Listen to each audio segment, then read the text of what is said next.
అందరికీ నమస్కారం. నవరాత్రులలో 5వ రోజు దుర్గాదేవిని శ్రీ మహాలక్ష్మి అలంకారాలో ఆరాధిస్తారు. త్రిశక్తులలో ఒకరైన శ్రీ మహాలక్ష్మి దేవి ఐశ్వర్యానికి, ధైర్యానికి ప్రసిద్ధి. ధనం, ఈ రెండు అక్షరాలు యావత్ ప్రపంచాన్ని శాసిస్తున్నాయి.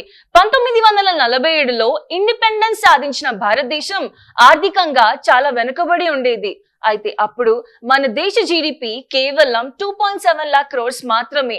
Food scarcity, industrial backwardness, week rupee value ఇవే ఆ రోజుల్లో భారత ముఖ చిత్రాలు. కానీ ఆశ, శ్రమ, ధైర్యం అని 3 అస్త్రాలతో భారత ఆర్థిక ప్రయాణం మొదలైంది. ఇంటర్నేషనల్ ప్లాట్ఫామ్ పై నెమ్మదిగా అడుగులు వేస్తూ భారతదేశం తన ఆర్థిక స్థితిని బలపరుచుకుంది.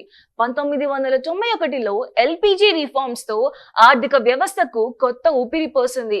అయితే అప్పటి జీడిపి కేవలం $325 బిలియన్ ఉండగా కొద్ది దశాబ్దాల్లోనే అది ట్రిలియన్స్ కు చేరింది. కానీ ఇప్పుడు మన జీడిపి $4 ట్రిలియన్.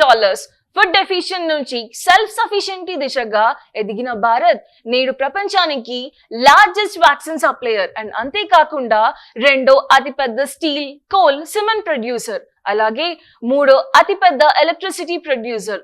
ఇవే విజయాలు భారత్ ను కొత్త ఎత్తులకు తీసుకెళ్తున్నాయి. నేడు మన దేశం జపాన్ ను అధిగమించి ప్రపంచంలో 4th లార్జెస్ట్ ఎకానమీగా నిలిచింది. అయితే ఇంకో 2 ఏళ్లలో భారత్ 3వ స్థానంలోకి చేరుతుంది. ఐశ్వర్యానికి ప్రతీకైన మహాలక్ష్మీదేవి శక్తి, సంపద, ధైర్యాన్ని ప్రసాదించినట్లు భారత ఆర్థిక వ్యవస్థ కూడా తన ప్రజలకు కొత్త ఆశలు, అవకాశాలు, అభివృద్ధిని అందిస్తుంది. Abhiram IAS academy wishes you 5th day of Navratri. Thank you.